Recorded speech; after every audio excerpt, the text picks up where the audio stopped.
Welcome back. It's been a couple of weeks, 3-4 weeks. About a month.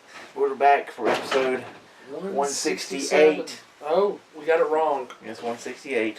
Paper's wrong there. 168. I see it now. 168. Yes. Yes. Typos. They're every day. When you're not doing this all the time, you lose count. And boy, we've had a lot of things happened since we've been off. A lot of stuff has happened. We got to get all that caught up. We have this crazy new company. Yeah, that's what it'll be. Let's push that button. It's a crazy company, All Elite Wrestling, that is being funded by the Khan family, who owns the Jacksonville Jaguars. Yep. And they own their own soccer team over there in England, football. They got money. They got money. They got money. They're not millionaires, they're billionaires, ladies and gentlemen. And they've teamed up with Cody and the Young Bucks, and they pretty much went all in, didn't they? They went all in. Yes. And very soon they're going double or nothing. Yes. So, and we already look like the double or nothing. We're going to have new signee Pac, which was Neville, Yep. taking on Hangman Page, and they're talking about that could be for whoever will be the first All Elite Wrestling champion. Now, that's the one thing you look forward to, because, you want to see about a TV deal, you want to see who else they sign, you want to see what the belts look like, and everything like that. Right. Hopefully they don't get too many. Three, It's a startup company. They need women's, they need tag, oh, they yeah, need world title. Oh, you don't want to mid-card I mean, you title, could have a mid-card title. It depends on how many people you have on your roster. That's true, because they always could bring in the NBA title. True. So. True. Because they have been working with them. They worked with them at All In. But if you don't, unless you live under a rock, you already know a lot of this stuff. Of course. And on top of that, they also made the biggest signing there is until Kenny Omega signs. And that is Chris Jericho. He's going to be at Royal tonight. That's what they say. But yet his contract's not done. He's taking our true spot. It's not going to be him. But they say that his contract's... How can you show me your contract? Contract's not up until like the end of February or beginning of February, one of the two. But I've seen the beginning of February, and then I saw April. Oh, my word. Like, April? Why the hell people talking about it then? It's April. Oh, Lord. But they got a lot of stuff going for them. They just signed Jungle Boy. Yeah. Yep. You see who the son, he's the son of Luke Perry from Beverly Hills 90210. Which you try to not let everybody know, but it got out, so that, you kind of want to work off your own name. You don't want to work off your father's name. Yeah. Oh, let's hire this dude because look who his father is. Maybe get his father too. You don't want to do that. I really don't think Luke Perry is really going to give them much of a rating on anything. I wouldn't think so. But no, I'm talking about not just AEW. I'm talking about anybody. Oh, I'm just saying. Hey, why don't you get your dad to come be your manager in your corner? How about that? Yeah. Just saying, the fans that AEW is trying to grab don't know who Luke Perry is. No. I'm just saying. Who's this old man they have there? You know what I'm saying? They might know who Luke Bryan is, but not Luke Perry. Okay, that's true. We're going to talk about a few minutes here about AEW, who they could get from Impact, from WWE, So, but Goldust, I think Goldust. You think your brother would. I mean, your brother would probably pop over there if he's done with WWE and he feels, okay, well, I've done what I could do, which he's pretty much done what he could do. They're not going to push him anymore. I mean, that was pretty clear when you turned on R-Truth after the Golden Truth was over and it went nowhere. And then you were back to being a face. If you're on TV, you're pretty much on TV just to do the job. Yes. So even if he just goes there to be an agent, I would be completely fine with it. Another one that popped up I just saw today was Matt Seidel's contract came up January the 1st. So he's done with Impact.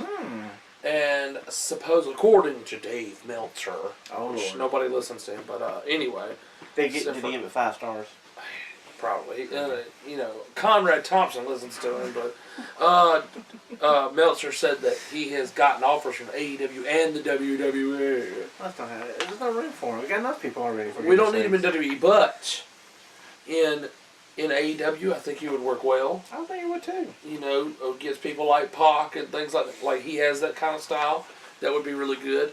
Of course, there's some people in WWE, and we're talking about them, which I guess we can go ahead and talk about them now because they're part of this too. But the Revival would be amazing to be in there. I mean, they've already really had a storyline going with the Young Bucks on their video show. So if you think about it, they've already got something going there, and one of the Revival members already trademarked FTR, and they've got it on the back of their trunks, and it's a shock they're allowing them to wear it. But if they leave, they can't be called the Revival, but they surely could be called FTR. It could just be initials, And so another one in the rumor mill, of course, for AEW was possibly Mike Kanellis and Maria. It started. Then she said nothing. She said it wasn't going to happen. But then they've been taken off TV. They've been taken off the road. And apparently there was a network special that was being filmed for them, and they pulled that. Yeah, so that points to not a good sign. No, that points to them being. So maybe they're ready to go. I don't know what's going on there. But it's going to be interesting to see what happens with them. They would work well with that, but he could always go back to Ring of Honor and be with the Kingdom stable that he was in before. That's true, yeah. He could always do that. And then, of course, with the Revival, though, they're going to have a big emphasis on tag teams in AEW, of course, because of the Young Bucks. So the Revival would work great for that. And I think they would do very well there. There's some, though, that I've thought about that just... I think they would have too much of a stigma of WWE guys. You don't, just like with Impact, you don't want them to be, they pushed them because they're WWE guys. Yeah. And those are people like... I said, you don't want that. That's Impact all over again. And one of the names that I thought about that wasn't being used, that all of a sudden, he's got a story now. And I thought, well, they'll probably pick him up, but I really don't want to see is Zack Ryder. Zack Ryder has WWE written all over him. That's very funny. This new company comes out and people want to ask for releases. All of a sudden, Zack Ryder, who hasn't been on TV for a very long time, hasn't had a Raw match in a year, I think. Yeah, he had one the last episode of last year. He was in the last episode, and he was in this is his first episode this past Monday that he was in. And so now him and Hawkins are. If they go that route, it looks like that's what they're trying to do. That's what they should do. It looks like that's where he came out to save him, right? Yes. So from the Revival, who's supposed to be leaving or asked for release, but they had a promo with Vince McMahon. So you don't know. You won't know until they W announces. But they're saying that their contracts aren't ending until like April of 2020. So we have another year if they don't release them. And anybody that asks for the release, they're not gonna grant the releases. You have to wait for your contract to completely end, 100% to leave. Mm-hmm. Yeah, they're not going to give them the release. No. And they'll offer more money. They'll offer more people more money since they got to deal with Fox. So I still think, though, with the cons, there's still more money there to be made. Yes. In the long run, going there, it's a fresh upstart company. I think it's a good idea. Yeah. If my contract was coming to the end, I would send out fillers. Oh, yeah. I would. Another, see what I got, see what kind of deal I could get. Speaking of tag teams and the Young Bucks being a part of the Bullet Club, Gallows and Anderson haven't been used properly since I thought they were going to, and then they come back to SmackDown and say, okay, they're going to be used, and nothing. Like sanity. Nothing. So, Gallows and Anderson, if they were smart, they would either go back to New Japan when their contract comes up, or they would go to AEW. Yes. I think it would be very good for them and still make really good money. Mm-hmm. So, they're saying AJ's contract's coming up, but I believe he's going to resign. Yeah, AJ's at that age now. Your name will pop, but that's about it for it. Right. Yeah. Just stay where you are, collect them big checks that they'll pay you, and probably get lesser dates too. He'll probably redo this contract now and get lesser dates on the new contract. I read that Daniel got lesser dates. Yeah, like 120 or something. Yeah. So that's a good thing. Oh yeah. I ain't thought about nobody from Impact, you know. Because Impact needs all the help they can get. But Yes. they did say, supposedly, that Don Callis almost signed Jericho and Kenny Omega to Impact.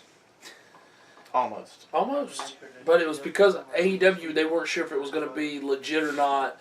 And then it did end up happening, so they went with that because of the more money, which, duh. But Yeah. but Impact did make a very good offer. According to Jericho, he said that it was a financially good offer. He said he wasn't upset about it at all. But the fact that the Khan family have given him more money than he's ever made on any wrestling contract ever shows that they're not playing around. No. They got $100 million to play around with. But, and here's the thing, that's just the initial investment. T-shirt sales, ticket sales, all that stuff is going to make that Advertising. money go up and up and up. That's just the initial investment of getting, let's get started. Let's get the pyro. Let's rent the buildings. Let's do all that. Let's see how long it is for the fans turns on, though. Oh, I mean, there's going to be stuff. You can't make everybody happy. No, these fans So- are, some of these fans here are very fickle.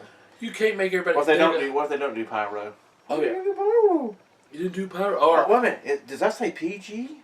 Don't be PG. right. Or you signed this guy, you shouldn't have signed him, he's too much like WWE and all this kind of stuff. I mean, there's all different things. They're gonna pick and they're gonna pull it apart, stuff like that, but it is what it is. I think this is nothing but good for the business, either way. Because if they do get big enough, which, have to see about a year when they get fully going, TV contracts, let's see what they give them a year and see where they are in the business. Right. Because if they give direct contact to competition, I'll get right in a minute, Right. to WWE, that'll be good for WWE because they'll pick up their game a little bit more. Yes, but the number one thing is not to say, oh, are they going to go against it? I don't want to hear all that. There's no need for it. Okay, when you try to go against a giant, you get knocked down, just like Eric Bischoff did. It was stupid. You won 83 weeks, but where are you at now? Right. Don't worry about.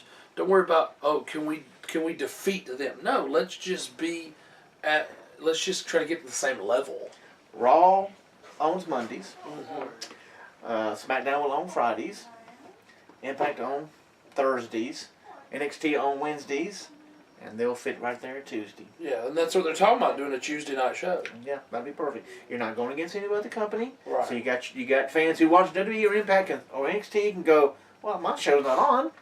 I can watch your show. Exactly. Don't go right up against a show. I mean, Impact tried to do it again. It just doesn't work. They did to the fans when they moved back to Thursdays. There's not, and that's the thing is.